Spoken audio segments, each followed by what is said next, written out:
Hello everyone, कैसे आप सब लोग। आई होप सब लोग बहुत अच्छे से होंगे। तो मैं विभूति मिश्रा आप सब लोगों का बहुत ही ज्यादा वेलकम करता हूं आपके अपने इस प्यारे से चैनल विभूति मिश्रा क्लासेस पे। तो बच्चों, आज की इस वीडियो में हम पीएन जंक्शन डायोड का अपना एक एक्सपेरिमेंट परफॉर्म करेंगे। और उस एक्सपेरिमेंट का एम क्या कह रहा है बच्चों हमसे कि to draw the IV characteristic curve of a PN junction diode in forward and reverse bias, है ना। यानी हमें एक डायोड को क्या करना है बच्चों, फॉरवर्ड बायस में कनेक्ट करना है और फिर उसके अक्रॉस जो वोल्टेज हम सप्लाई करेंगे और जो करंट आएगा उसका ग्राफ ड्रॉ करना है। और फिर हम डायोड को रिवर्स बायस में कनेक्ट करेंगे और उसके क्रॉस जो वोल्टेज सप्लाई करेंगे हम और जो करंट आएगा उसका हमें क्या करना है बच्चों, ग्राफ ड्रॉ करना है। और उसी चीज को आईवी कैरेक्टरिस्टिक बोला जाता है। आपने थ्योरी क्लासेस में आपने ये चीज पढ़ा होगा कि आखिरकार कब एक डायोड फॉरवर्ड बायस में कहलाता है और कब एक डायोड रिवर्स बायस कहलाता है। तो फॉरवर्ड बायसिंग कब होती है डायोड की बच्चों, जब हम P end of the diode को क्या करते हैं, बैटरी के पॉजिटिव टर्मिनल से कनेक्ट करते हैं और एन एंड को क्या करते हैं, नेगेटिव टर्मिनल से कनेक्ट करते हैं। तो आपको सर्किट में यहां दिखाई दे रहा होगा। और रिवर्स बायस में हमें क्या करना होता है बच्चों, डायोड के एन एंड को बैटरी के पॉजिटिव टर्मिनल से और पी एंड को बैटरी के नेगेटिव टर्मिनल से हमें कनेक्ट करना होता है। और उसी चीज को हम क्या बोलते हैं, रिवर्स बायसिंग कहते हैं। ठीक है, तो यहां तक आपको समझ आ गया होगा कि बायसिंग क्या होता है, ये आपने पढ़ भी रखा होगा। अब हमें क्या करना होता है, इस सर्किट मतलब इस एक्सपेरिमेंट को परफॉर्म करने के लिए हमें बहुत ज्यादा कुछ नहीं चाहिए होता है। हमें ये एक बॉक्स चाहिए होता है जिसको हम क्या बोलते हैं बच्चों, पीएन जंक्शन डायोड वाला बॉक्स बोलते हैं। तो ये एपरेटस चाहिए होगा और कुछ कनेक्टिंग वायर्स चाहिए होंगी जिसकी मदद से हम क्या करने वाले हैं बच्चों, अपना पूरा एक्सपेरिमेंट परफॉर्म करने वाले हैं। ठीक है, अब आप देखिए कि आपको सबसे पहली चीज बायसिंग तो हमने समझ लिया है। अब इससे पहले कि हम अपना एक्सपेरिमेंट परफॉर्म करें, हमें ना क्या करना होता है, जो आपको वोल्ट मीटर यहां दिखाई दे रहा होगा और जो एमीटर यहां दिखाई दे रहा है, इसका हमें क्या करना होता है बच्चों, लीस्ट काउंट फाइंड आउट करना होता है। ठीक है, तो अब मैं आपको सबसे पहले ये बताता हूं कि आपको लीस्ट काउंट कैसे फाइंड आउट करना है हमें। हालांकि आपने अपने पहले वाले जो बाकी एक्सपेरिमेंट है उसमें भी आपने सीखा होगा कि लीस्ट काउंट कैसे फाइंड आउट करना होता है, लेकिन फिर भी मैं आपको बता दूं यहां पे कि लीस्ट काउंट कैसे निकलता है। देखो, और उसको अपने जो ऑब्जर्वेशन टेबल होता है उन सब में लिखना भी होता है। तो फॉरवर्ड बायस के लिए मैंने अलग से लिख दिया, रिवर्स बायस के लिए अलग से लिख दिया है। अब कैसे फाइंड आउट करना है वो मैं आपको यहां पे अब एक्सप्लेन करने जा रहा हूं कि हम लीस्ट काउंट कैसे फाइंड आउट करेंगे। तो बच्चों, अब देखिए आपको ना यहां पे वोल्टमीटर में दो रीडिंग्स दिखाई दे रही होंगी, एक तो ऊपर वाला और एक नीचे वाला, है ना। जो ऊपर वाली वैल्यूज है वो हम फॉरवर्ड बायस के लिए यूज करेंगे और नीचे वाला क्या करेंगे, हम रिवर्स बायस के लिए यूज करेंगे। इसी तरीके से आपको जो एमीटर में ऊपर वाली रीडिंग दिखाई दे रही है, ये हम किसके लिए यूज करने वाले हैं बच्चों, फॉरवर्ड बायस के लिए, और नीचे वाला क्या होगा, रिवर्स बायस के लिए यूज होगा। तो आप देखो कि जो जीरो के बाद जो पहली रीडिंग है ना ऊपर, वो क्या है, 0.5 है और उसके अंदर नंबर ऑफ डिविजन कितने हैं, 10 है। तो जब आप 0.5 को 10 से डिवाइड करोगे तो आपको क्या मिल जाएगा, 0.05 मिल जाएगा। तो 0.05 क्या है, हमारा लीस्ट काउंट है वोल्ट मीटर का, जब हम फॉरवर्ड बायस में इसको रखेंगे। और अगर मिली एम्पियर की बात करूं मैं, तो देखो 0 से लेकर 2 तक क्या है, ऊपर वाली वैल्यूज देखनी होती है हमेशा, है ना। तो 2 तक क्या है, 10 डिविजन है। तो 2 को जब आप 10 से डिवाइड करोगे तो आपको लीस्ट काउंट मिल जाएगा मिली एम्पियर का 0.2 एम्पियर। इसी तरीके से जब आप वोल्ट मीटर का रिवर्स बायस में अगर आप निकालोगे लीस्ट काउंट, तो ये देखो 0 से पहली रीडिंग क्या है, 5 है और उसके बीच में कितने डिविजन है, 10 डिविजन है। तो जब आप 5 को 10 से डिवाइड करोगे तो आपको क्या मिलेगा, 0.5 मिल जाएगा इसके अंदर, है ना। तो वोल्ट मीटर का रिवर्स बायस में जो लीस्ट काउंट आ गया है वो 0.5 वोल्ट आ गया है। और इसी तरीके से माइक्रो एम्पियर में देखोगे तो बच्चों, तो 0 से पहली रीडिंग क्या है, मतलब जो पहली वैल्यू यहां पे दिखाई दे रहा है आपको लिखा हुआ है, वो क्या है, 20, और उसके बीच में नंबर ऑफ डिविजन कितने हैं, 10 हैं। तो जब आप 20 को 10 से डिवाइड करोगे तो आपको मिल जाएगा 2 माइक्रो एम्पियर पर डिफ्लेक्शन, है ना। यानी कि हर डिवीजन के लिए मुझे 2 माइक्रो एम्पियर का करंट मुझे रिवर्स बायस में माइक्रो एम्पियर में दिखाई देगा, है ना। तो इसी चीज को मैंने यहां पे क्या कर लिया है बच्चों, यहां पे मैंने आपको लिख के एक्सप्लेन किया है। अब आपको मैं बताता हूं, ये देखें। तो फॉरवर्ड बायस में क्या है, मैंने जैसे आपको बताया कि 0.5 को 10 से डिवाइड करोगे तो क्या आ जाएगा, 0.05 आ जाएगा हर डिफ्लेक्शन के लिए वोल्टेज। और एमीटर में 2 को 10 से डिवाइड करोगे तो 0.2 मिली एम्पियर का करंट देगा आपको हर डिफ्लेक्शन के लिए। इसी तरीके से रिवर्स बायस में आपको 0.5 वोल्ट का आपको वैल्यू मिलेगा हर डिफ्लेक्शन के लिए। और आप जब करंट की वैल्यू निकालेंगे तो 20 को जब आप 10 से डिवाइड करोगे तो 2 माइक्रो एम्पियर का आपको करंट मिलेगा हर डिफ्लेक्शन के लिए। तो आई होप आपको समझ आ गया होगा। लीस्ट काउंट बहुत जरूरी होता है, आपको इस सी से क्या करना होता है, अपनी रीडिंग को निकालना होता है, क्योंकि आपको ये काउंट करना होता है कि डिफ्लेक्शंस कितने आ रहे हैं और उन डिफ्लेक्शंस को, नंबर ऑफ डिफ्लेक्शन को लीस्ट काउंट से मल्टीप्लाई करना होता है, चाहे वोल्ट मीटर की रीडिंग लेनी हो, चाहे आपको क्या करना हो बच्चों, मिली एम्पियर या माइक्रो एम्पियर की रीडिंग लेनी हो। ठीक है, तो आई होप लीस्ट काउंट वाली बात समझ आ गई होगी। अब हम क्या करेंगे बच्चों, अपनी सर्किट को कंप्लीट करेंगे कि कैसे हमें अपने कनेक्शंस को करना है फॉरवर्ड बायस में और फिर रिवर्स बायस में भी। ठीक है, तो चलिए अब हम सर्किट को देखते हैं। अच्छा, इससे पहले कि आप इन सारी चीजों को कनेक्शन को करेंगे, आप ये बात ध्यान रखिएगा जरूर कि जब हम फॉरवर्ड बायस में हम चीजों को कनेक्ट कर रहे होते हैं, डायोड को कनेक्ट करते हैं, तो हमें इस वाले वोल्टेज को यूज करना होता है 0 से 3 वोल्ट को। और जब हम रिवर्स बायस में करते हैं तो हमें 0 से 30 वोल्ट का हमें सप्लाई लेना होता है। तो रिवर्स बायस में हम इसको यूज करेंगे, फॉरवर्ड बायस में हम इसको यूज करेंगे। और इस ये जो कीज आपको दिखाई दे रहा होगा, इस पे भी ध्यान देना होता है कि जब आप कनेक्शन फॉरवर्ड बायस के लिए करेंगे तो ये दोनों की ऊपर की तरफ सेट होना चाहिए, मतलब इन वैल्यूज के लिए सेट होना चाहिए। और जब आप रिवर्स बायस पे जाएंगे तो ये मेक श्योर कीजिएगा कि आप इसको पहले नीचे की तरफ कर दें और उसके बाद आप कनेक्शन करके फिर रीडिंग लेना स्टार्ट करो, या कनेक्शन करने के बाद भी आप इसको नीचे कर सकते हो। लेकिन ये ध्यान रखना कि जो भी आप कनेक्शन जिसके लिए भी कनेक्शन कर रहे होगे, चाहे फॉरवर्ड बायस हो चाहे रिवर्स बायस हो, उसके करस्पॉन्डिंग ही ये वैल्यूज क्या होनी चाहिए, सेट होनी चाहिए। ठीक है, तो चलिए अब हम अपने कनेक्शन की तरफ चलते हैं। तो बच्चों, कनेक्शन करने के लिए आपको क्या करना होता है कि देखिए, जैसे फॉरवर्ड बायस में जब हम कनेक्ट करेंगे तो आपको सबसे पहले ये वाला कनेक्शन पूरा कंप्लीट करना होता है एक, और फिर वोल्ट मीटर को बैटरी के साथ पैरेलल में कनेक्ट करना होता है। तो मैं सबसे पहले क्या करने वाला हूं, जो बैटरी का पॉजिटिव टर्मिनल है उसको मैं पी एंड से कनेक्ट करेंगे हम, है ना। तो ये एक वायर ले लेते हैं हम, और हम क्या करेंगे, देखिए ये बैटरी का पॉजिटिव टर्मिनल है, इसको हम क्या करेंगे, पी एंड से कनेक्ट करते हैं। तो आपको जैसा दिखाई दे रहा होगा कि ये डायोड हमें फॉरवर्ड बायस के लिए यूज करना है और इस डायोड को रिवर्स बायस में यूज करना है। तो इससे कनेक्ट कर दिया। अगला जो कनेक्शन करना है बच्चों, हमें क्या करना है, जो डायोड का एन एंड है उसको मिली एम्पियर के पॉजिटिव टर्मिनल से कनेक्ट करना है। तो ये रहा एन एंड, इसको हम क्या करने वाले हैं, मिली एम्पियर के अपने पॉजिटिव टर्मिनल से मैंने यहां पे क्या कर दिया, इसको कनेक्ट कर दिया। ठीक है, अब अगला क्या करेंगे बच्चों, मिली एम्पियर का जो नेगेटिव टर्मिनल है उसको बैटरी के नेगेटिव टर्मिनल से कनेक्ट करेंगे। तो ये रहा मिली एम्पियर का नेगेटिव टर्मिनल, और इसको हम क्या करने वाले हैं, बैटरी के नेगेटिव टर्मिनल से यहां पे कनेक्ट कर दिया। तो ये एक पूरा कनेक्शन मेरा कंप्लीट हो गया बच्चों यहां पे, है ना। ये ध्यान रखिएगा कि एक पूरा कनेक्शन यहां पे कंप्लीट हो गया। अब वोल्ट मीटर को इसके साथ बैटरी के साथ पैरेलल में कनेक्ट करना है। तो उसके लिए हमें क्या करना है बच्चों, वोल्ट मीटर का जो पॉजिटिव टर्मिनल है वो बैटरी के पॉजिटिव टर्मिनल से कनेक्ट होगा। तो ये रहा वोल्ट मीटर का पॉजिटिव टर्मिनल, इसको बैटरी के पॉजिटिव टर्मिनल से कनेक्ट कर दिया मैंने। और अगला क्या है बच्चों, जो वोल्ट मीटर का नेगेटिव टर्मिनल है वो बैटरी के नेगेटिव टर्मिनल से कनेक्ट होगा। तो ये रहा वोल्ट मीटर का नेगेटिव टर्मिनल, और इसको बच्चों मैं क्या कर रहा हूं, यहां पे ये देखिए बैटरी के नेगेटिव टर्मिनल से मैंने यहां पे कनेक्ट कर दिया। तो ये पूरी कनेक्शन कंप्लीट हो गई है। आप इसको अगर ध्यान से देखेंगे, अगर आपको समझ नहीं आता तो एक एक करके स्लो करके देख लीजिएगा, वीडियो को पॉज करके, आपको प्रॉपर समझ आ जाएगा कि मैंने कैसे कनेक्ट किया है। सबसे पहले हमने ये वाली कनेक्शंस कंप्लीट किया और उसके बाद फिर वोल्ट मीटर को पैरेलल में कनेक्ट कर दिया। ठीक है, अब हमें बात करनी होती है, हमें रीडिंग लेना स्टार्ट करना होता है। ठीक है, तो देखिए रीडिंग कैसे लेना है उसको भी अब समझाते हैं।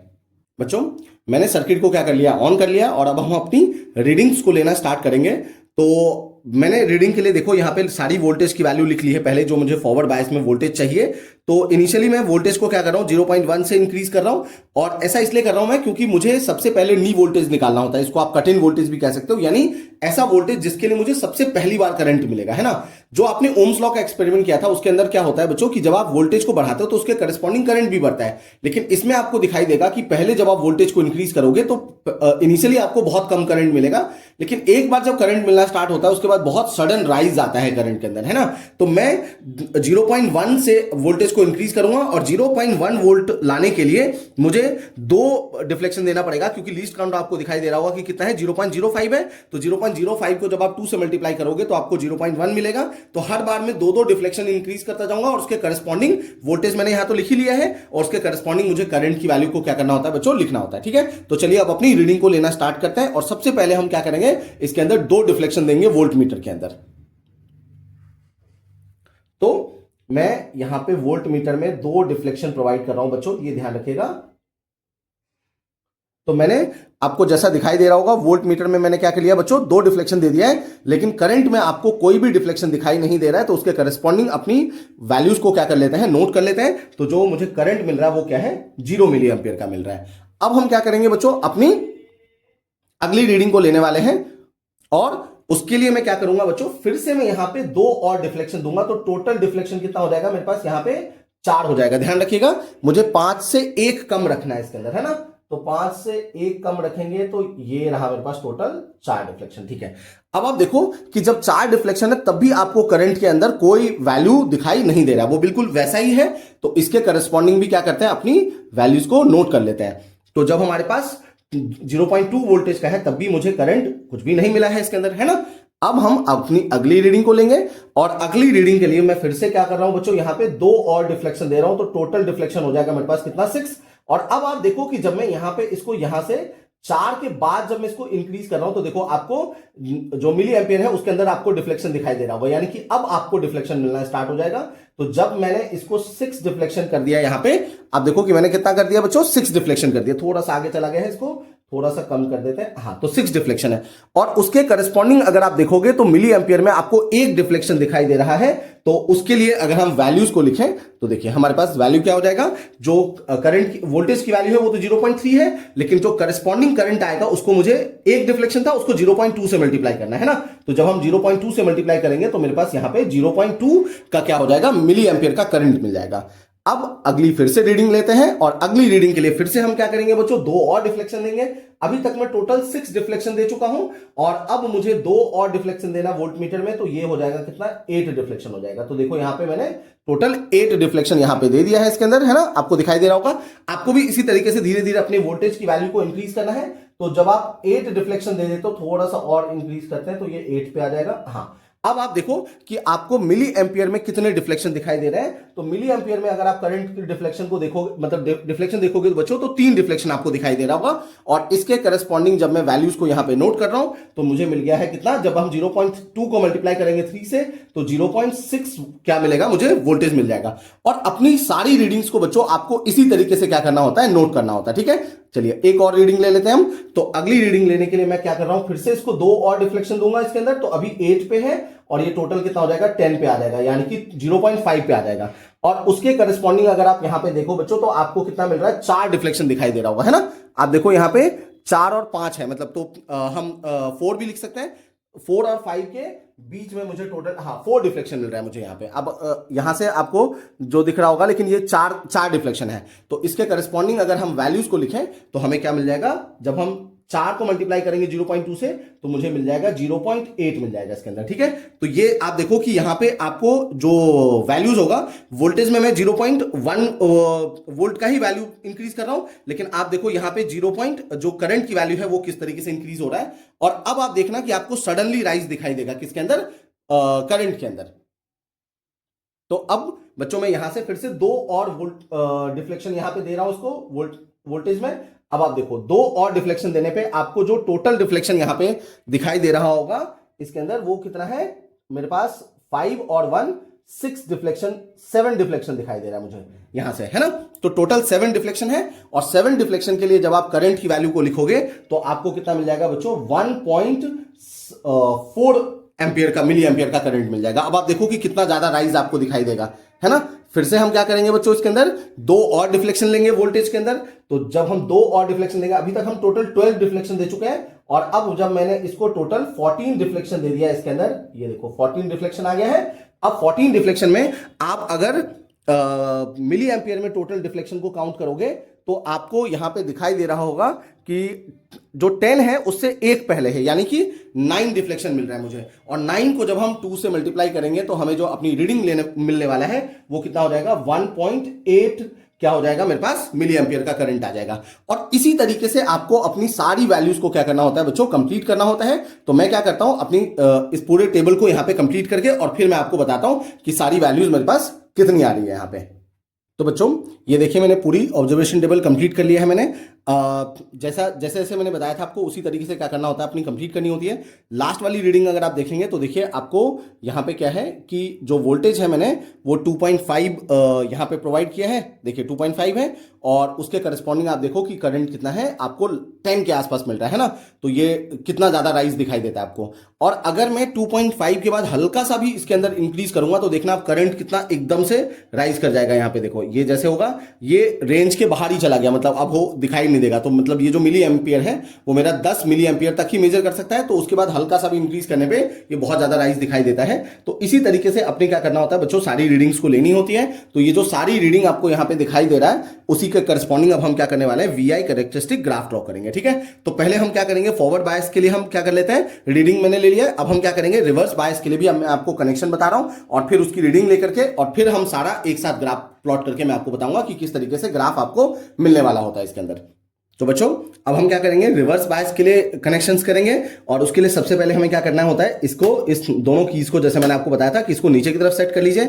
ये ध्यान रखिए कि ये जो नॉब हमने पहले फॉरवर्ड बायस में यूज किया था, जिसको हमने 3 वोल्ट तक या उसे 2.5 के अराउंड हमने लिया था, उसको फिर से 0 पे कर देना होता है। इसको भी 0 पे सेट कर लीजिए। और उसके बाद अब हमें इस डायोड को यूज करके क्या करना होता है, और इस साइड के वोल्टेज को यूज करके सारे कनेक्शंस को करने होते हैं। तो सबसे पहला जो आपको सर्किट डायग्राम में दिखाई दे रहा होगा, जैसे मैंने आपको फॉरवर्ड बायस में भी बताया था कि हम सबसे पहले इस वाली सर्किटिंग को कंप्लीट करेंगे, फिर वोल्ट मीटर को बैटरी के साथ पैरेलल में कनेक्ट करेंगे। तो सबसे पहले देखिए कि बैटरी का जो पॉजिटिव टर्मिनल है वो क्या है, एन एंड से कनेक्टेड है, किसके साथ, डायोड के साथ। तो ये रहा बैटरी का पॉजिटिव टर्मिनल और उसको मैंने डायोड के एन एंड के साथ कनेक्ट कर दिया। तो ध्यान रखिएगा कि आपको रिवर्स बायस में ही कनेक्ट करना है, फॉरवर्ड बायस में नहीं करना है ना। जो आपको सर्किट में प्रॉपर दिखाई दे रहा है कि ये हमें यूज करना है फॉरवर्ड के लिए और ये रिवर्स के लिए, तो उसी के करस्पॉन्डिंग हम इसको यूज करेंगे। ठीक है, अगला क्या कह रहा है बच्चों हमसे कि ये तो कनेक्शन हो गया। अब जो पी एंड है उसको कनेक्ट करना है माइक्रो एम्पियर के पॉजिटिव टर्मिनल से, है ना। तो ये रहा मेरे पास पी एंड, और इसको मुझे क्या करना है, माइक्रो एम्पियर के पॉजिटिव के साथ कनेक्ट करना है। तो ये मैंने यहां पे कनेक्ट कर दिया है ना। एक एक करके ध्यान रखिएगा कि मैं कैसे कनेक्शंस को कर रहा हूं। अब आपको क्या करना है बच्चों, जो माइक्रो एम्पियर का नेगेटिव है वो बैटरी के नेगेटिव के साथ कनेक्ट होगा। तो ये रहा मेरा माइक्रो एम्पियर का नेगेटिव, और इसको मैं कनेक्ट कर रहा हूं बच्चों किसके साथ, ये देखो मैं नेगेटिव के साथ कनेक्ट कर दे रहा हूं, जो बैटरी है मेरे पास, जो सप्लाई है उसके साथ, है ना। अब हमें एक ही चीज और करना है, और वो करना है बच्चों कि वोल्ट मीटर को पैरेलल में जोड़ना है इसके साथ। तो पैरेलल में जोड़ने का मतलब होता है कि वोल्ट मीटर का जो पॉजिटिव होगा उसको हम करेंगे बैटरी के पॉजिटिव के साथ कनेक्ट। तो ये रहा बैटरी का पॉजिटिव, देखिए यहां से मैं कनेक्ट कर दे रहा हूं, तो ये बैटरी का पॉजिटिव इसके साथ कनेक्ट हो गया। और जो अगला है कि वोल्ट मीटर का जो नेगेटिव है बच्चों, वो क्या होगा हमारे पास, वो कनेक्ट होगा यहां पे देखो बैटरी के नेगेटिव के साथ। तो ये मैंने कनेक्शन कर दिया सारा का सारा। आप अगर प्रॉपर्ली इसको देखोगे ढंग से तो आपको समझ आ जाएगा कि किस तरीके से मैंने चीजों को कनेक्ट किया। सबसे पहले ध्यान रखिए कि बैटरी का जो पॉजिटिव टर्मिनल है वो एन एंड के साथ कनेक्ट हो गया है, जो पी एंड है डायोड का वो माइक्रो एम्पियर के पॉजिटिव के साथ कनेक्ट हुआ है। और फिर जो माइक्रो एम्पियर का नेगेटिव टर्मिनल है वो बैटरी के नेगेटिव टर्मिनल से यहां पे जाके कनेक्ट हुआ है। जो वोल्ट मीटर का पॉजिटिव है वो बैटरी के पॉजिटिव के साथ यहां पे कनेक्ट हो गया, और वोल्ट मीटर का जो नेगेटिव है वो बैटरी के नेगेटिव के साथ यहां पे जाके कनेक्ट हो गया। और ये पूरी कनेक्शंस क्या हो गई है, कंप्लीट हो गई है। ठीक है, अब हमें क्या करना होता है बच्चों, रीडिंग लेना होता है। रीडिंग लेने के लिए मैं यहां पे आपको दिखा दूं कि ये देखिए मैंने यहां पे सारी वैल्यूज को जो लिखा हुआ है 3, 6, 9, 12, और इसके लिए मतलब वोल्टेज को मैंने पहले ही सेट कर लिया है कि मुझे इन्हीं सारी वैल्यूज के लिए क्या करना है, करस्पॉन्डिंग हमें करंट ढूंढना है। और जैसे हमने पहले वहां पे नी वोल्टेज ढूंढा था कि आपको सबसे पहले 0.3 वोल्ट पे क्या था, 0.2 एम्पियर का करंट मिला था, इसी तरीके से हमें यहां पे भी ढूंढना होता है कि कौन सा ऐसा वोल्टेज होगा जिसके लिए हमें ब्रेकडाउन मिल जाएगा, मतलब देखना कि एक बार एकदम से राइज करेगा करंट के अंदर, है ना। तो अच्छा, अब हमें जो लीस्ट काउंट यूज करना है वो ये यूज करना है। तो क्योंकि मेरे पास जो वोल्टेज का लीस्ट काउंट था, वोल्ट मीटर का जो लीस्ट काउंट है वो कितना है बच्चों, 0.5 है। तो मुझे अगर 3 वोल्ट का वोल्टेज देना है तो उसके लिए मुझे 6 डिफ्लेक्शंस लेने पड़ेंगे। तो मैं वोल्ट मीटर में हर बार मैं 6 डिफ्लेक्शन लूंगा, और उसके करस्पॉन्डिंग हमें क्या करना होता है बच्चों, करंट की रीडिंग को नोट डाउन करना होता है अपने। ठीक है, तो अब चलिए अपने रीडिंग्स को की तरफ चलते हैं कि कैसे हमें रीडिंग्स को लेना है। तो जैसे बहुत ही आसान सा होता है कि हमें क्या करना है बच्चों, हमें 6 डिफ्लेक्शंस वोल्ट मीटर के अंदर प्रोवाइड करना होता है। तो बच्चों मैंने यहां पे क्या कर लिया है, अपना सर्किट ऑन कर लिया है, और जैसे मैंने आपको कहा था कि इसको मैंने नीचे की तरफ शिफ्ट कर लिया, यानी कि अब मैं जो वोल्टेज दूंगा वो नीचे वाले वोल्टेज की रीडिंग होगी, मतलब यहां से हमें वोल्टेज की रीडिंग लेनी है, और करंट के लिए मुझे यहां से लेना है ना। तो डिफ्लेक्शन तो वही देखेंगे, लेकिन वैल्यूज जो होगा वो उसके करस्पॉन्डिंग आएगा। तो बच्चों देखो मैं वोल्ट मीटर में क्या कर रहा हूं, 6 डिफ्लेक्शन यहां पे प्रोवाइड कर रहा हूं यहां से। तो 5 और ये क्या आ गया, 6 डिफ्लेक्शन आ गया इसके अंदर, है ना।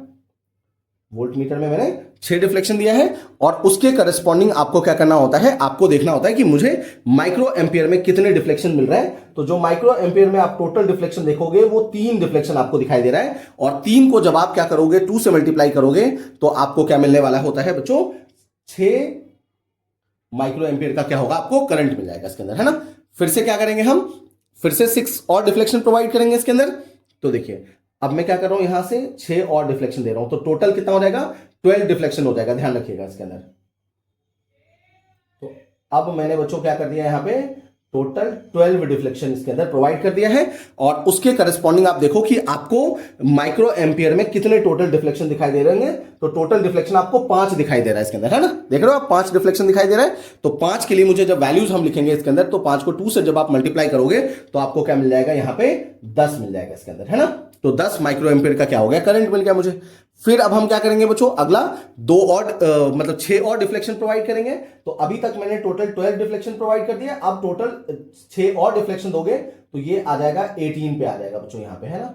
तो ये देखो कि मैंने टोटल 18 डिफ्लेक्शन दे दिया है और उसके करस्पॉन्डिंग जो मुझे यहाँ पे करंट में डिफ्लेक्शन दिखाई दे रहा है माइक्रो एम्पियर में, वो देखो मुझे टोटल 5 और 3 8 डिफ्लेक्शन दिखाई दे रहा है इसके अंदर, है ना। ऊपर देख रहे हो आप कि आपको टोटल जो डिफ्लेक्शन दिखाई दे रहा है वो 8 डिफ्लेक्शन है। और 8 डिफ्लेक्शन के लिए जब आप रीडिंग्स को लिखोगे तो यहां पे आपको कितना हो जाएगा, 8 ये 16 माइक्रो एम्पियर का करंट मिल जाएगा इसके अंदर, ठीक है। अब देखिए अगला फिर से रीडिंग ले लेते हैं, फिर से 6 हम मतलब 6 डिफ्लेक्शन और देंगे इसके अंदर। तो अभी तक टोटल जो डिफ्लेक्शन दे चुके हैं हम वो कितना दे चुके हैं बच्चों, 18 डिफ्लेक्शन दे चुके हैं। अब अगर हम 6 और डिफ्लेक्शन देंगे तो टोटल हमारे पास आ जाएगा 24 डिफ्लेक्शन आ जाएगा। तो ये देखो मैं 24 डिफ्लेक्शन यहां से प्रोवाइड कर दे रहा हूं इसके अंदर वोल्ट मीटर में।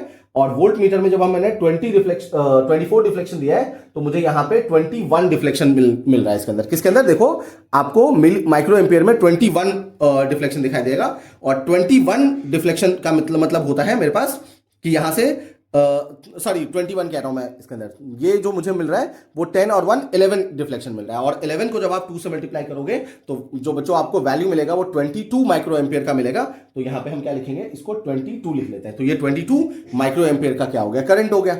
इसी तरीके से अपनी सारी वैल्यूज को लिखना होता है ना। और आपको मैं एक चीज और बता दूं कि देखना, जब हमें इसके अंदर ब्रेकडाउन भी ढूंढना होता है तो मैं आपको बता दूं, मैं अपनी पूरी रीडिंग्स तो इसी तरीके से कंप्लीट करने वाला हूं और आपको भी इसी तरीके से करना है। आपको ब्रेकडाउन ढूंढना होता है। तो देखो मैं आपको दिखाता हूं कि जब आप धीरे धीरे इंक्रीज करोगे तो एक वोल्टेज ऐसा आएगा जिसके बाद करंट एकदम से सडनली राइज कर जाएगा। तो अब आप देखो कि जब मैं वोल्टेज को यहां से धीरे धीरे इंक्रीज कर रहा हूं, अभी मैं रीडिंग नहीं ले रहा हूं, बस मैं आपको ब्रेकडाउन दिखा रहा हूं इसके अंदर। तो देखिए करंट बहुत, वोल्टेज कितना ज्यादा चेंज हो रहा है लेकिन करंट के अंदर बहुत कम चेंज आ रहा है इसके अंदर, देखो, है ना। अच्छा अब देखना कि कैसे राइज करेगा करंट एकदम से। यहां से देखो, यहां तक तो आपको कोई राइज नहीं दिखा, मतलब बहुत कम करंट मिल रहा है। और अब देखना एकदम से क्या होगा, ये देखो यहां के बाद देखो एकदम से क्या हो गया, यहां से देखो ब्रेकडाउन हो रहा है ना इसके अंदर, यानी 25 से पहले तक, है ना, ये बिल्कुल क्या है, एज इट इज है। मतलब उसमें कोई डिफ्लेक्ट, मतलब कुछ करंट मिल रहा है, बहुत कम करंट है माइक्रो एम्पियर का। लेकिन जैसे ही आप हल्का सा इंक्रीज करोगे, देखो यहां पे आप क्या हो गया, ब्रेकडाउन मिल गया मुझे यहां पे। तो यही ब्रेकडाउन वोल्टेज हमें क्या करना होता है, मतलब हमें ढूंढना होता है इसका। तो मैं अब पूरी रीडिंग को क्या करता हूं, यहां से जैसे मैंने यहां पे लिया था उसी तरीके से मैं आपको रीडिंग लेकर के और पूरा जो ऑब्जर्वेशन टेबल है वो कंप्लीट करके और फिर मैं आपको बता देता हूं कि किस तरीके से हम वीआई का ग्राफ प्लॉट करेंगे। तो हमें वीआई का ग्राफ किस तरीके से मिलने वाला है। तो बच्चों अब आप देखिए कि यहां पे मुझे क्या मिल रहा है, ब्रेकडाउन मिल रहा है और उसके करस्पॉन्डिंग मैंने सारी वैल्यूज लिख ली हैं। तो मैंने 24 पे मैंने आपको बताया कि 52 माइक्रो एम्पियर का करंट मिलेगा। लेकिन 24 के बाद जैसे ही मैं हल्का सा आगे जा रहा हूं, अब आप देखो कि 25 वोल्ट के आसपास है, तो मुझे क्या मिल रहा है, ब्रेकडाउन मिल रहा है। मतलब उस 24 के बाद हल्का सा आप आगे बढ़ोगे, आपका जो करंट होगा वो ब्रेकडाउन रीजन में चला जाएगा। तो इसी तरीके से हम अपने सारे टेबल्स वगैरह को क्या करते हैं, कंप्लीट करते हैं। तो ये मैंने आपको देखिए फॉरवर्ड बायस और रिवर्स बायस दोनों का क्या कर दिया है मैंने, यहां पे जो टेबल है वो कंप्लीट करके बता दिया आपको। इसी तरीके से आपको सारी वैल्यूज लेनी होती है अपनी। और अब मैं आपको बताऊंगा कि इसका जो ग्राफ हमें मिलेगा वो किस तरीके का मिलने वाला है हमें। तो बच्चों देखिए मैंने यहां पे क्या कर लिया, उन सारी वैल्यूज को के करस्पॉन्डिंग जो मैंने यहां पे आपको बताया था कि जो फॉरवर्ड बायस और रिवर्स बायस के करस्पॉन्डिंग जो हमें वैल्यूज मिली थी उसके करस्पॉन्डिंग मैंने यहां पे क्या कर लिया है, अपना ग्राफ प्लॉट कर लिया वीआई कैरेक्टरिस्टिक। तो देखो मुझे 0.2 तक तो कोई करंट नहीं मिला था, लेकिन 0.3 पे मुझे यहां पे करंट मिल गया था यहां पे पहली बार। तो उसके करस्पॉन्डिंग मैंने ग्राफ प्लॉट किया। तो ये ग्राफ का जो नेचर होगा वो इस तरीके से मिलेगा आपको। और रिवर्स बायस में आपको इस तरीके का ग्राफ मिलने वाला होता है। 2.4 के बाद मुझे क्या मिला था, ब्रेकडाउन मिला था। तो वही मैंने यहां पे रिप्रेजेंट कर दिया है। इसी तरीके से आपको क्या करना होता है, ग्राफ भी बनाना होता है ना। तो आप इन जनरल अगर आप ग्राफ की बात करोगे तो आपको ग्राफ का जो शेप होता है वो कुछ इस तरीके का होता है। लेकिन ये परफेक्ट ग्राफ बनाया जाता है। लेकिन ये प्रॉपर जो हमें मिलता है उसमें थोड़ा सा इस तरीके से ग्राफ मिलेगा तो आपके लिए बिल्कुल करेक्ट होता है इसके अंदर, ये ध्यान रखिएगा। और बस इसमें इंपॉर्टेंट ये होता है कि आप देखो कि हमने ये बोला था कि जब हम डायोड को पढ़ रहे होते हैं तो हम ये बोलते हैं कि जब हम इसको रिवर्स बायस में कनेक्ट करते हैं तो रिवर्स बायसिंग में हमें कोई करंट नहीं मिलता है। जबकि प्रैक्टिकली अगर आप देखो तो हल्का सा आपको करंट मिल रहा है। हाँ, वो अलग बात है कि हमें जो करंट यहां पे मिलता है वो किस में मिलता है बच्चों, हमें माइक्रो एम्पियर में करंट मिलता है। और माइक्रो एम्पियर बहुत ही छोटा होता है। तो हम ये तो नहीं कह सकते कि हमें करंट बिल्कुल ही नहीं मिलता है। हाँ, वो करंट की वैल्यू हमें बहुत छोटी मिलती है ना। तो आप देख लीजिए कि ग्राफ मैंने इस तरीके से बना दिया है। अब ये जो मैंने आपको अभी बताया उसको एक्सप्लेन करते टाइम करके समझाने में इतना टाइम लगता है। जब आप खुद से इस प्रैक्टिकल को अच्छे से परफॉर्म करेंगे तो आपको 5 से 7 मिनट का टाइम लगता है और पूरा का पूरा प्रैक्टिकल बहुत अच्छे से कंप्लीट हो जाएगा। मैक्स टू मैक्स आप 10 मिनट लगाओगे उसके अंदर हो जाएगा, लेकिन आपको सारी चीजें समझ आनी चाहिए कि मुझे किस तरीके से अपनी रीडिंग्स को नोट करना होता है ना। तो मैं फिर से आपको एक बार बता दूं कि वोल्टेज की रीडिंग आप पहले से लिख लीजिए और उसके बाद दोनों में फॉरवर्ड और रिवर्स में उसके करस्पॉन्डिंग अगर आप करंट की वैल्यू को निकालोगे तो आपके लिए बहुत आसान हो जाएगा इन सब चीजों को करना। ठीक है, तो आई होप सबको समझ आया हो कि किस तरीके से हम क्या करेंगे बच्चों, अपने इस एक्सपेरिमेंट को परफॉर्म करेंगे। तो चलिए मिलते हैं अपने अगले एक्सपेरिमेंट में और फिर हम वहां पे दूसरे एक्सपेरिमेंट को परफॉर्म करेंगे।